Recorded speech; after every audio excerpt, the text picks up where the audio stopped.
നമസ്കാരം. റാഫ്റ്റർ ഫുട്ബോളിലേക്ക് അവർക്കും സ്വാഗതം. What A player! ബുക്കായോ സാക്കയെക്കുറിച്ച് എന്ത് പറഞ്ഞ് വിശേഷിപ്പിക്കണമെന്ന് അറിയില്ല.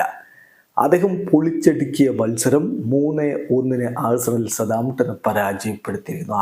ഹാവേർട്സിന് പിന്നെ ആഴ്സണലിൻ്റെ മൈതാനത്തിറങ്ങിയ ഗോളടിക്കാതെ കയറാൻ പറ്റില്ല. മാർട്ടിനെല്ലി വീണ്ടും ഗോളടിച്ചിരിക്കുന്നു. അദ്ദേഹത്തിലേക്ക് സാക്ക കൊടുത്ത ഒരു അസിസ്റ്റ്, അത് അൺബിലീവബിൾ ആയിരുന്നു. പിന്നെ സാക്കയുടെ തന്നെ ഗോൾ പിറക്കുന്നു. അങ്ങനെ 3-1 വിജയമാണ് സതാംപ്ടന് മേൽ ഇപ്പോൾ ആഴ്സണൽ സ്വന്തമാക്കിയിരിക്കുന്നത്. ഈ വിജയത്തോടു കൂടി പ്രീമിയർ ലീഗിൽ ആഴ്സണൽ 7 കളികളിൽ നിന്ന് 17 പോയിന്റുമായിട്ട് സിറ്റിക്കൊപ്പം നിൽക്കുകയാണ്. അവർ 2-3 സ്ഥാനങ്ങളിലാണ്. ലിവർപൂൾ 7 കളികളിൽ നിന്ന് 18 പോയിന്റുമായിട്ട് 1-ാം സ്ഥാനത്താണ്. സാക്കയുടെ കാര്യത്തിലേക്കാണ് നമ്മൾ വരുന്നത്.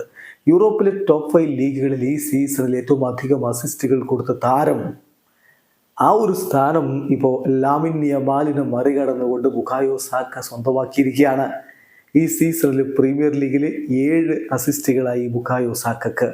ലാമിൻ യമാൽ ലാലിഗയിൽ ഇതുവരെ 5 അസിസ്റ്റുകളാണ് കൊടുത്തിരിക്കുന്നത്. യമാലിന് ഇന്നത്തെ 2 അസിസ്റ്റുകൾ കൊണ്ട് ബുക്കായോ സാക്ക മറികടന്നിരിക്കുകയാണ്. അലക്സ് ബെയ്ന അതുപോലെ ജാവോ നെവസ് എന്നിവർ 5 വീതം അസിസ്റ്റുകളും നേടിയിട്ടുണ്ട്. ഇനിയിപ്പോൾ ഇന്നത്തെ കളിയിലെ സാക്കയുടെ പ്രകടനം ഒന്ന് നോക്കുക. 15 ടച്ചുകളാണ് ഓപ്പോസിഷൻ ബോക്സിൽ അദ്ദേഹം നടത്തിയത്.